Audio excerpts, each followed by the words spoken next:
پاکستانیوں نے فنڈنگ کی ہے، پیسے لیے ہیں، اور یہ بھی کہا گیا ہے آج کی پریس کانفرنس میں کہ آپ نے نون لیگ سے ایزی لوگ کے ذریعے پیسے لے کے یہ کیس دائر کیا ہے، آپ ان کے پیرول پہ یہ سارا کچھ کر رہے ہیں۔ دیکھیے یہ پہلی دفعہ نہیں ہے کہ مسلم لیگ نون سے میرے ان کے حوالے سے کوئی الزامات آئے ہیں۔ یہ الزامات 2014 میں جب ہم نے کیس کیا تھا اس وقت بھی کیے تھے، پھر 2016 میں پاناما ہے، اس میں آپ کو سمپل سی بات کرتا ہوں، دو باتیں۔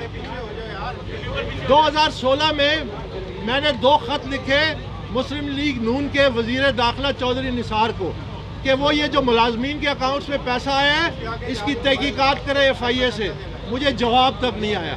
پھر اس کے بعد جب مسلم لیگ کی دوسری حکومت آئی، احسن اقبال وہ وزیر داخلہ تھے، میں نے خط لکھا، مجھے جواب تک نہیں آیا۔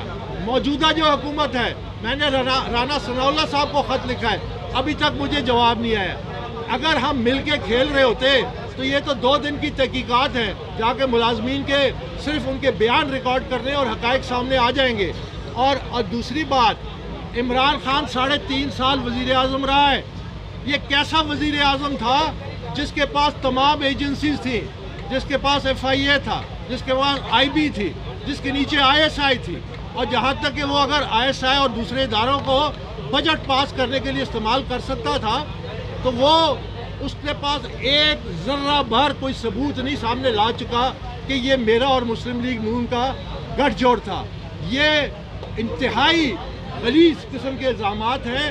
جب بھی PTI کو کسی نے سچائی سے مقابلہ کیا ہے، انہوں نے پچھلے چیف الیکشن کمشنر کے بارے میں یہ کہا، ان پہ کنٹمپٹ کی پروسیڈنگز ہم نے کی، انہوں نے معافی مانگی، اور ہم نے یہ میرے وکیل کھڑے، ہم نے عمران خان کو کہا کہ ہم آپ کو معاف کرتے ہیں، یہ اپلیکیشن واپس لیتے ہیں۔ اس کے بعد یہ کئی عرصے چپ رہا، یہ پھر الیکشن کمیشن کے خلاف نہیں بولتا تھا۔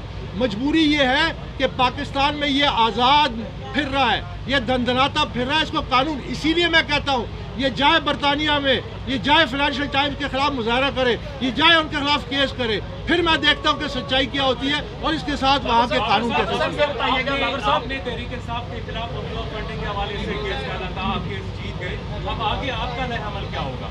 دیکھیے ابھی اس میں یہ ایک جنگ ہے، جنگ میں ایک وار ہے جس میں یہ بیٹل ہم نے جیتی ہے، ابھی اس کے کافی مرحلے باقی ہیں۔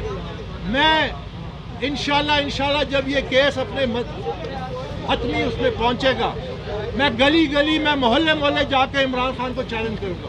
میں عمران خان کا جھوٹ جو ہے وہ سچائی کی بنیاد پر چیلنج کروں گا، کیونکہ سچائی میرے ساتھ ہے، سچائی ہمارے ساتھ ہے، سچائی PTI کے ان جینوئن ورکرز کے ساتھ ہے۔ میں اس کا مقابلہ کروں گا۔ ابھی تک تو میں قانونی جنگ لڑ رہا تھا، پھر میں سیاسی جنگ لڑوں گا۔ یہ پارٹی ہم نے بڑی محنت سے اور بڑے پیار سے بنائی تھی، یہ بڑے مقصد کے لیے بنائی تھی، یہ ان لوگوں کے لیے نہیں بنائی تھی جو ابھی آج ترجمان بنتے ہیں۔ یہ پاکستان تحریک انصاف کا مسخ شدہ چہرہ ہے، ان کا PTI سے کوئی تعلق نہیں ہے۔ ہم پارٹی کو صاف کریں گے، نظراتی کارکن لائیں گے، ہم انشاءاللہ آئندہ آپ دیکھیں گے کہ ہم ایک بڑا اجلاس بھی بلائیں گے، اور PTI کے جو جینوئن کمپیٹنٹ کریڈیبل لوگ ہیں، اور تمام پاکستانیوں کو میں دعوت دیتا ہوں، اس تمام پاکستانی میرے ساتھ ہمارے ساتھ ملے۔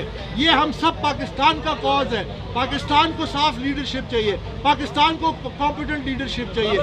آپ نے کہا کہ میرا مقصد پولیٹیکل پارٹیوں کی صفائی اور قاعدہ قانون کے مطابق لانا تھا، پولیٹیکل پارٹیز کی بات آپ نے کی، آپ نے کہا کہ میری والدہ چلی گئی پھر بھی میں اس مشن سے پیچھے نہیں ہٹا، تو کیا یہ جو دوسری پارٹیاں ہیں ان کے خلاف بھی اس صفائی کے لیے آپ آئیں گے سلیکشن؟ دیکھیے جہاں تک یہ میری ایک بنیادی اصول تھا، پاکستان تحریک انصاف میں ہم نے اور عمران خان نے فیصلہ کیا تھا کہ ہم رول ماڈل بنیں گے، ہم اپنے عمل سے ثابت کریں گے کہ ہم وہ تبدیلی والی جماعت ہیں جس کا ہم دعویٰ کرتے تھے، جو کہ دعویٰ جھوٹا ثابت ہوا کیونکہ ہمارے عمل جو تھا PTI کا اس کے بالکل مخالف تھا۔ تو ہمارا مقصد یہ تھا کہ میرے پاس عمران خان نے اسی الیکشن کمیشن میں ان کے وکیل انور منصور خان نے ایک دستاویز پڑھ کے سنائی، اور وہ آخری دستاویز تھی جو عمران نے مجھے لکھی تھی۔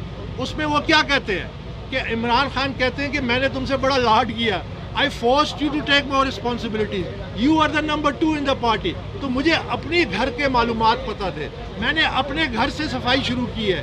جہاں تک دوسری جماعتوں کا تعلق ہے، اب یہ اتنا پولیٹیکل مومنٹم بنے گا، الیکشن کمیشن کے سامنے ہیئرنگز بھی ہو رہی ہیں، اور مجھے پوری توقع ہے کہ الیکشن کمیشن اسی طرح سے ان پہ قانون لاگو کرے گی جس طرح پی ٹی آئی پہ آپ اس کا حصہ ہوں گے، آپ پرسوں کریں گے، آپ اس کا حصہ ہوں گے، آپ پرسوں میں کریں گے۔ پبلکلی اس مقصد کو سپورٹ کروں گا، کیونکہ میں ایک دوسری جماعت کا ممبر نہیں ہوں، اس لیے میں ان کے خلاف اس حوالے سے پبلک پلیٹ فارمز میں یقیناً میں الیکشن کمیشن کے لیے ایک سپورٹ اور اسٹرینتھ کا بیس بنوں گا۔ سر اس دوران میں آخری نے آپ سے اس کیس کو واپس لینے کے حوالے سے کوئی رابطہ کیا تھا کہ پریشر ڈالا؟ دیکھیے اس کیس کے دوران مجھے جان سے مارنے کی دھمکیاں ملی ہیں، مجھ پہ 3 کیسز کیے ہیں۔ ایک کیس ایسا تھا کہ پارٹی کے ایک رہنما ہیں، انہوں نے کیا تھا کہ جی اکبر بابر پارٹی چیئرمین کی مخالفت کرتا ہے، جس کی وجہ سے محلے میں بحث ہوتی ہے اور یہ لوگ زخمی ہوئے ہیں، اس کا ذمہ دار اکبر بابر ہے۔ تو اس قسم کے کیسز بھی ہیں، فوجداری کیس مجھ پہ کیا۔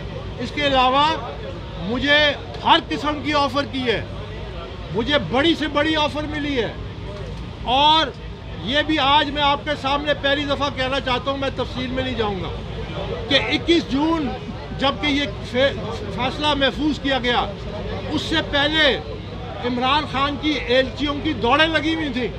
کون سی آفر ہے جو مجھے نہیں کی گئی؟ کون سا؟ میں نے کہا میں اس مٹی کا وفادار ہوں، میں یہ غداری کر ہی نہیں سکتا۔